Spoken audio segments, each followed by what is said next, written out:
స్టాలిన్ రాజ్ భవన్ కి చేరుకున్నారు. దానికి సంబంధించిన విజువల్స్ ప్రస్తుతం మనం చూస్తున్నాం. చెన్నై నుంచి ఉదయం నుంచి జరిగిన నాటకీయ పరిణామాలన్నింటినీ, అలాగే స్పీకర్ తీరును, అప్రజాస్వామికంగా జరిగిన ఈ ఓటింగ్ పద్ధతిని మొరపెట్టుకోవడానికి గవర్నర్ దగ్గర స్టాలిన్ అదే చిరిగిన చొక్కాతో తన కారులో బయలుదేరి వెళ్లారు. దానికి సంబంధించిన విజువల్స్ ప్రస్తుతం మనం చూస్తున్నాం.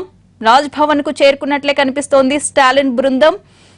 ఇటు అసెంబ్లీ దగ్గర చూసినట్లయితే అన్నాడీఎంకే ఎమ్మెల్యేలందరూ కూడా పళనిస్వామి బృందం మొత్తం సంబరాలు జరుపుకుంటూ ఉంటుంది. అమ్మ గెలిచింది అంటూ నినాదాలు చేస్తూ ఉన్నారు. పాత రోజుల్ని గుర్తుకు తెస్తోంది. ఉదయం స్పీకర్ చొక్కా చిరిగిపోతే మధ్యాహ్నం ప్రతిపక్ష నేత స్టాలిన్ చొక్కా చిరిగిపోయింది. సభలో ఏం జరిగిందో తెలియకుండా వీడియో, ఆడియో కూడా నిలిపివేశారు. దీంతో మరింత గందరగోళం నెలకొంది. ఆ తరువాత కాంగ్రెస్ అలాగే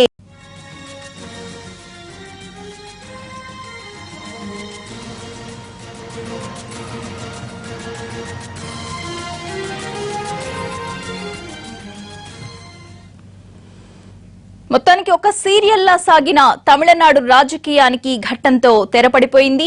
బల పరీక్షలో నెగ్గారు పళనిస్వామి. ఇంతటితో అక్కడ రాజకీయం ముగిసిపోయింది అనుకోవచ్చు. కానీ రాజ్ భవన్ కి చేరిన తర్వాత స్టాలిన్ గవర్నర్ కి ఏం చెప్తారు, ఆయన మళ్ళీ ఎలాంటి డెసిషన్స్ తీసుకుంటారు అనేది ఇప్పుడు నెక్స్ట్